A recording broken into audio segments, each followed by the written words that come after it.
Et là, la chot, Chazak ou Baruch Rabotai.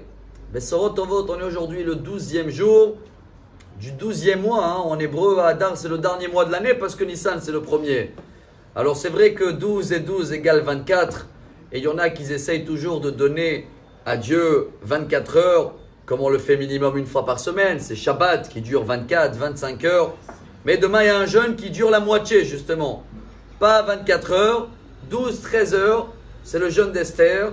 Et pour essayer aujourd'hui de comprendre, je vais dire aussi encourager, je parle pour moi-même en premier, qu'avant la joie de Purim, on doit s'associer demain à préparer notre Keli pour recevoir toute cette abondance qu'elle s'ouvre une fois dans l'année. Car vous le savez très bien qu'il y a une halakha, et c'est amené dans le Talmud, Chayavin eshdivesume bepuraya adelo yadar ben Arur Amman le Baruch Mordechai. Chacun il doit être bien, je ne sais pas, ça ne se traduit pas saoul, mais il doit arriver Purim à un niveau où il confond déjà entre soit-il maudit Aman et béni Mordechai. D'abord cette année, le Mishté il est vendredi pour ceux-là qui n'habitent pas à Jérusalem. Et c'est très très dur, je pense que chacun suit les règles de sa communauté. En tous les cas, la majorité font le Mishté avant Chatzot, avant demi-journée pour garder la place Shabbat. Et tu ne peux pas être saoul à tel point que tu oublies faire la prière et Birkat Amazon, ça ne sert à rien. Quelqu'un qui ne peut pas conduire, il n'a pas le droit de prier, tellement il a bu. Tfilatot Toreva. Si tu ne peux pas conduire, comment tu veux prier devant Dieu? Alors bien sûr qu'il faut, chacun connaître son corps, il faut savoir les limites. Mais comment comprendre cette phrase jusqu'à pas confondre entre Arur Amman et Baruch Mordechai? Il y a une très belle réponse qui peut nous aider demain pour faire mieux aussi le jeûne d'Esther.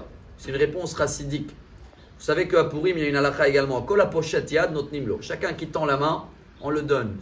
Ni demander d'où il vient, religieux, juif, non juif. Il tend la main, on le donne.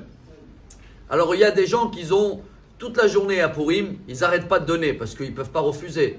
Alors je pense que chaque fois qu'il donne, quand la poche elle commence à se vider, il doit maudire Aman. Tu vois, Arur Aman, il me fait des frais. Mais celui-là qui reçoit, qu'est-ce qu'il dit chaque fois? Baruch Mordechai, grâce à Mordechai, j'ai reçu. Chacun de nous, ce Purim-là, on va donner beaucoup, mais aussi on va recevoir beaucoup. On va recevoir des manotes.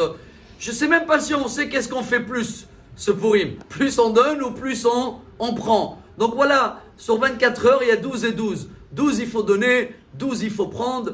Pour cela, chers amis, pour bien faire les choses, pour bien prendre à Purim, venez, on va essayer de donner demain chacun qu'il est dans la catégorie des gens qui doivent jeûner. Chacun demande à son rabbin de communauté qui doit jeûner ou pas. Mais chacun qui doit le faire, on le fait avec joie, c'est 12 ou 13 heures. On s'associe pour préparer le Keli. Chacun qui ne doit pas jeûner pour X, Y, Z raison, une femme qui a accouché, quelqu'un qui est malade et tout, c'est pas demain la journée où il va faire barbecue, où il va manger du foie gras. Non, on se limite parce que là, on est en train de donner à Dieu ces 12-13 heures pour après, on va pouvoir recevoir une lumière tellement grande. Vous allez voir et recevoir tellement des beaux messages pour Purim.